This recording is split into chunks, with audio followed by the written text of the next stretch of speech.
Right, you guessed it. Outside tap season is back. This must be the third one I've done this week. So yeah, let's just show you a quick run through of how I fit an outside tap. I've drilled my hole already. So I started small and went way up to a 24mm hole. Big enough to fit some overflow down, just to line the hole basically. Stop it if any rubble drops down the hole, it's not going to hit the copper pipe, and it also stops the bricks from corroding the copper pipe. We're putting that through the wall with our straight through wall plate. I've used the extended ones because majority of the time you've got to put a socket on and extend it anyway, so for the extra quid and the time it costs you, I just buy the extended ones, go straight through. That'll go straight through my cupboard, through my wall, into my cupboard, under the sink here. And then we'll come through here, elbow, double check valve, isolation valve, and we've got our hot pipe just there. So I'll put a T on there, isolation valve down there. Should be fairly straightforward.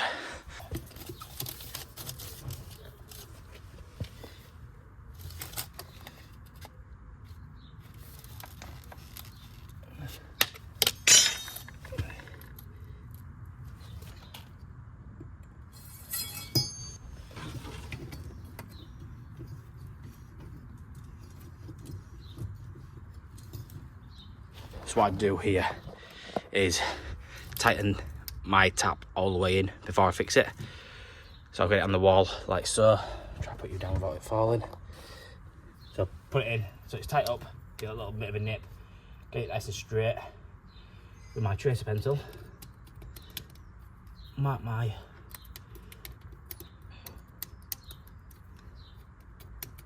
holes, and then I also mark centre like so above. That way when I take the tap off, get it all fixed and drilled, I know where my top needs to be in centre. That way when I put my tap in with the Rapid Blue stuff, I know where my centre line is basically, so it lines up nice and straight.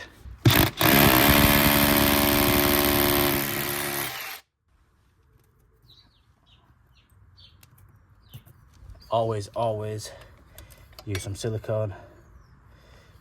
Always clear. Don't use white because you'll regret it. At the back of the tap, just to make it a bit watertight in there. Stops any water from going back down.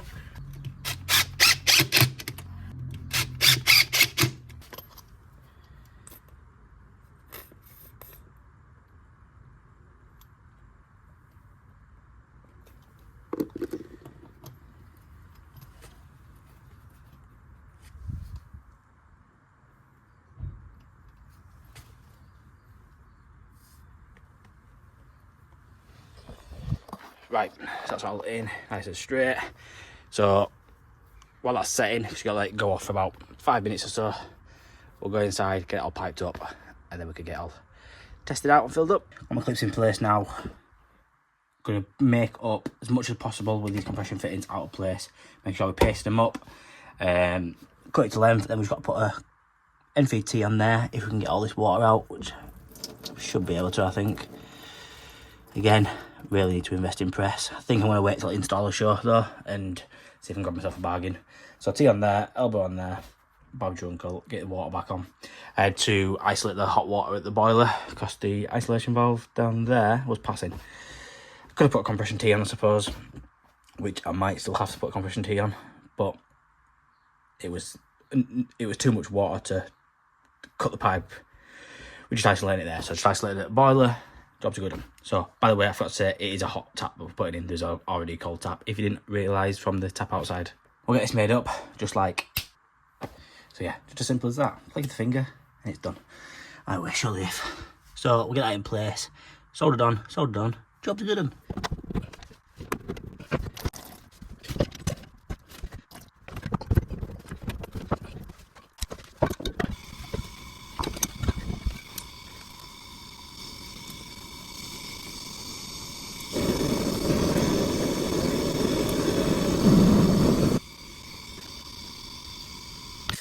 Right, bit of a problem. It's not soldering, too much water in the pipe. Dear me. And bloody started scorching back at unit. I think I've caught it just in time. Like, let's just wipe that off. So I want to dismantle this and rethink it. Possibly it's going to be a compression tee. So we're all done. Water's back on, connected up. Like I say, I had to use the compression tee. There's just too much water in there. Managed to solder the bottom one. So yeah, that's how I fit an outside tap. You could be really picky. You could put a chrome cover plate on there, but customer's not too bothered, to be honest. So he's got his washing machine connected back up. Double check everything's not leaking. We're all done. So yeah, we have hot water. Cool. So what the customer's going to do is link that one and that one together and make a little bit of a dog shower. So if you're any homeowners or DIYers, if you want an outside tap fitting, get a plumber in to do it, because that's what plumbers will look like, and that is what DIYers will look like, or handymans will do it. So yeah, you're going to get much better flow rate out of that than you are out of that. So do it properly the first time. So job number 2 of the day, siliconing, well, re-siliconing this shower. There's 2 jobs I hate, and that's fitting shower screens and re-siliconing. It's just tedious jobs that just pain in my ass. So we've cut it all big bits out with Stanley knife, as much as we can out, and then we're going to do the best silicone remover on the market, in my opinion, multi-solve. So try and get the lid off for one hand. There we go. You spray it on like so. We'll do it all the way around the bottom, up the internal corner. We'll leave that for about 20 minutes, and then it'll just wipe clean off. We can dry it out and re-silicone. Right, so you can see I've started stripping out the silicone after 20 minutes after putting the multi-solve on. Once you're stripping out, if you find bits that are still not gone off again, spray some more, and then you can go again basically. So take as many goes as you need. I'm using this Silverline silicone scraper. It's basically a Stanley knife blade in there. It just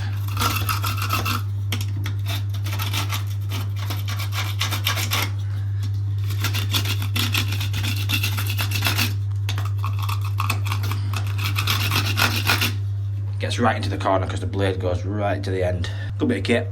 And to the guy who said I'm pushing too many tools, I'm only pushing them because I'm recommending them. So you might already have the tool, fair enough, but an apprentice, a new starter, might not know about this tool. It might help them out, it might not. I'm not doing it to sell you them, I'm just doing it as a recommendation. So one of them. So I've siliconed up the internal corner, that's all done. So I'm just doing around the bottom now. So just put all the silicone in, just smooth it out. So I'm going to do something a bit controversial here. Multi-solve. The reason it's called multi, it's got multiple purposes. So yes, it removes silicone, but it's also great for smoothing silicone. It's very backwards, most probably backwards thing I'm ever going to say. But ask the guys at C-Tech, they will confirm what I'm saying. I've had people question it, then do it themselves and realise yes, it does work. So what you got to do, you don't have to use much. You just, that's enough. You don't need a lot. And then straight away, as soon as you do it, get your silicone smoother. I use the Unibond one. I need some new ones, to be honest. And you get a perfect silicone bead.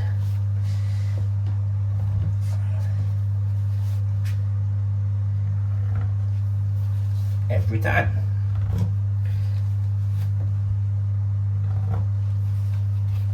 Get rid of these excess. So you can see there, perfect 10mm silicone bead. I just need to smooth that out. I've not got a bit of excess silicone on there. People are going to say to me, there's use soapy water, but soap is acidic, so it's going to eat through it. But I have the argument with people all the time. Does it really matter? Because customers never ever clean the shower down after they've used the shampoos. And the shampoos are more acidic than probably the fairy liquid is. So yeah, you can't win, I suppose. But I use multi-solve. It's non-acidic and it's great. Highly recommend multi-solve. So we'll get this silicone finished off and cleaned up, and then they tell the customer then not to use the shower for 24 hours at least, just to let the silicone go off. So I've got a little bit of repair to do today on this boiler. It's been a bit of an ongoing problem. It's at a friend of mine. It's a Worcester boiler and the expansion vessel is knackered. So, expansion vessel at the back, we come a few months ago, repressurised that and put a new PRV in. And as you can see by the pressure, it's still building up. So I come back last week, vessel has split. So, with all Worcester's, worst design boilers in the world, the expansion vessel at the back. So it's either take the flue out or take the boiler off the wall. And I don't fancy doing both. So what we're going to do is fit an external expansion vessel. It's an 18 litre, probably a little bit too big, but I'd rather go too big than too small. So we'll get it strapped to the wall. Before we get it strapped to the wall, we're going to make it up.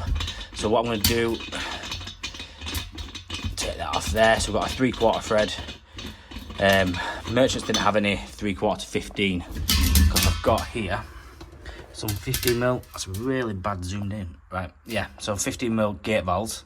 Let me just wipe my camera because I think it's no. Anyhow, 15mm gate valves which I want to connect onto. So I'm going to take that cap off there.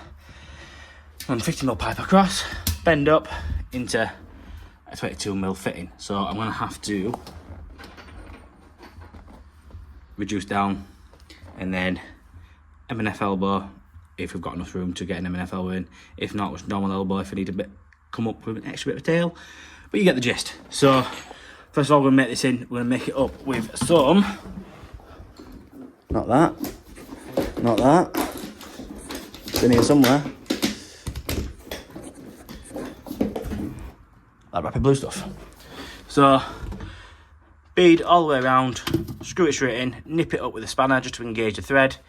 And then what we'll do is we'll get it strapped into place, test it out, well not test it out, sorry, we're going to get our piping dry, we won't solder it, we'll probably solder out of place and then make our two connections to the bottom of here, to the bottom of there. So, follow me along the way. If you haven't already, if you're liking the video, smash the like button.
Well, that were a lot harder than it should have been.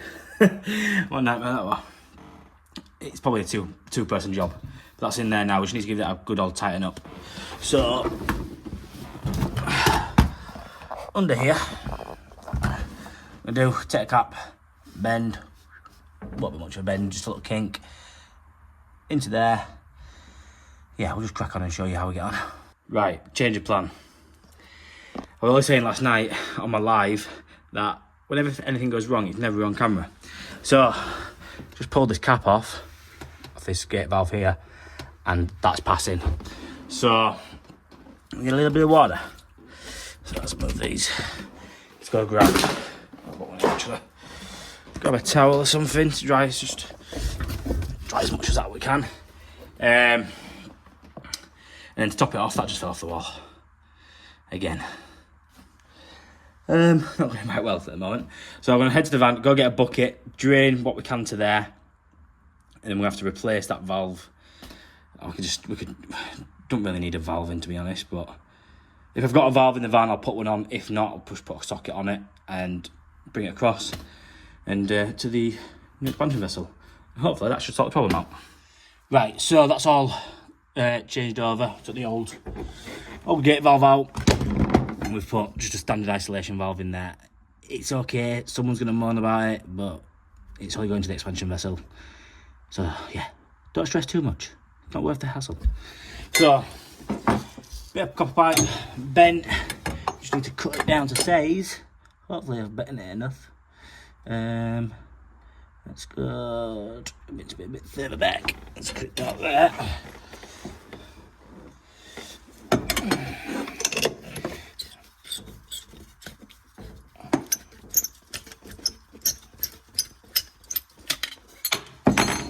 See about that.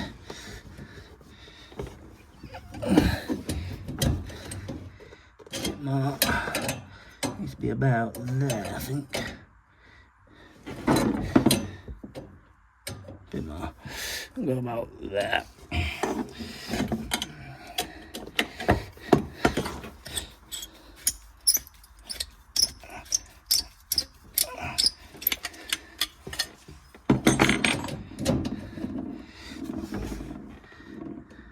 Cool, so that in the bottom of there, and then we need a little bit of copper.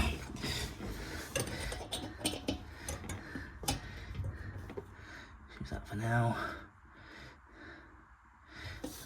Some trimming on that.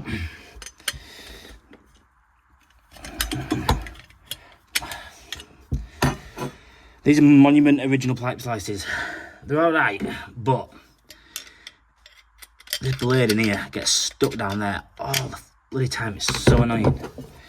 Need to get some new ones. What pipe slices do you all recommend?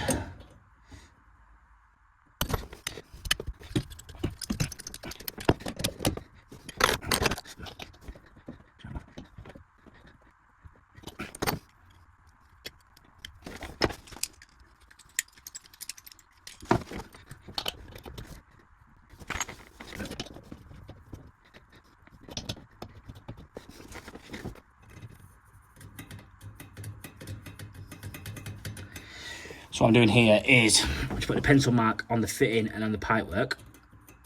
That way, when I'm sweating out of place, because I've got my bend and my bend's at the right angle, everything's in line with where I need it, then I can put it back into place. It should solder and fit into place first time. So you can see there, I've lined my pencil marks back up, so I can solder up now. So it's just a little bit of a tip for you.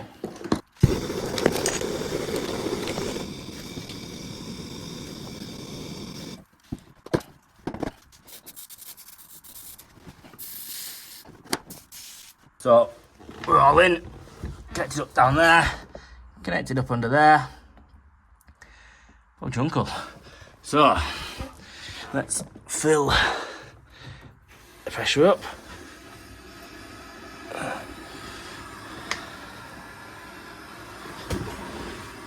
About 1.5. I'm going to bleed the radiators on this as well, so I'm going to take it to 2, just because I need a bit more pressure in, so I'm not back and forth for 2 minutes.